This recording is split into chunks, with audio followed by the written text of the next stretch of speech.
ว่างานเนี่ยเปิดประตูคอยท่าเยี่ยมเขาสมบัติธนาดังใจ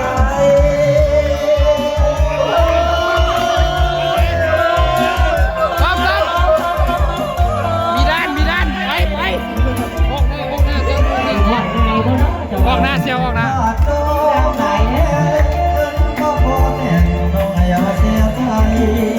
ร้อนจะมาร้อน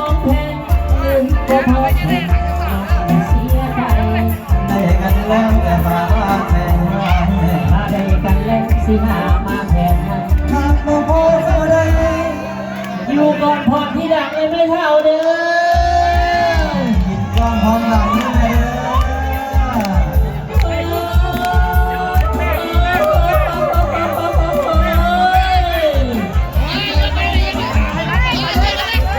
เจ้าบ่าวแต่งกายใส่เสื้อสีฟ้านุ่งผ้าใบเปียกแห้งเจ้าสาววันนี้ใส่สุดสีแดงเจ้าสาววันนี้ใส่สุดสีแดงโอ้ยสมกันแท้สมกันแท้นั่นเอง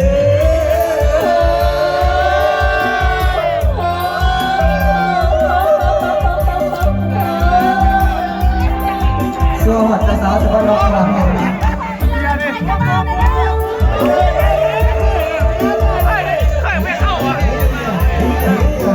มีว่าเจ้าสาวอยู่บ่บ่เป็นสินอกก็บ่เจ้าบ่าว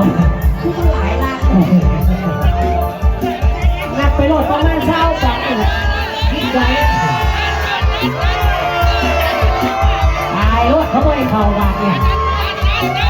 สู่มาเด้อเจ้าสาวที่มาเจ้าสาวสู่มาเด้อ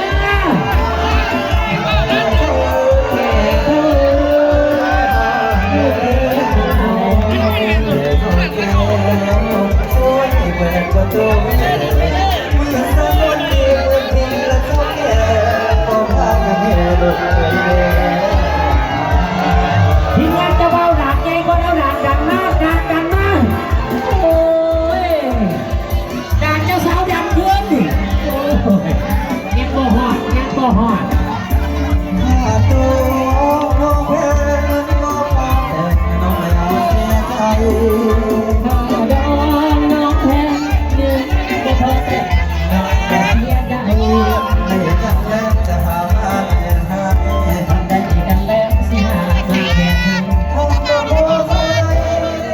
อยู่ก่อนคนที่หลังก็ไม่เท่าเดิม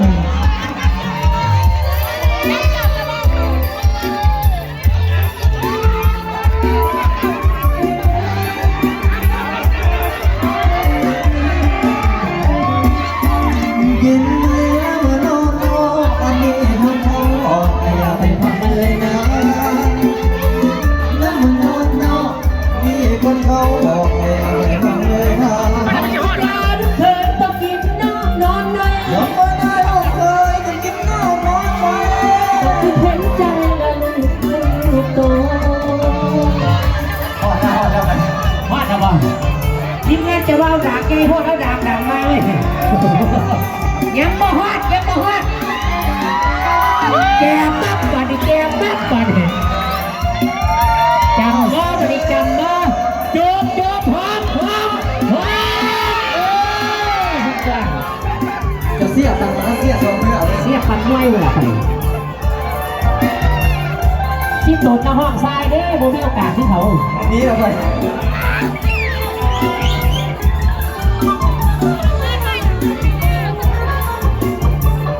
ว่าสนะเอาสนะ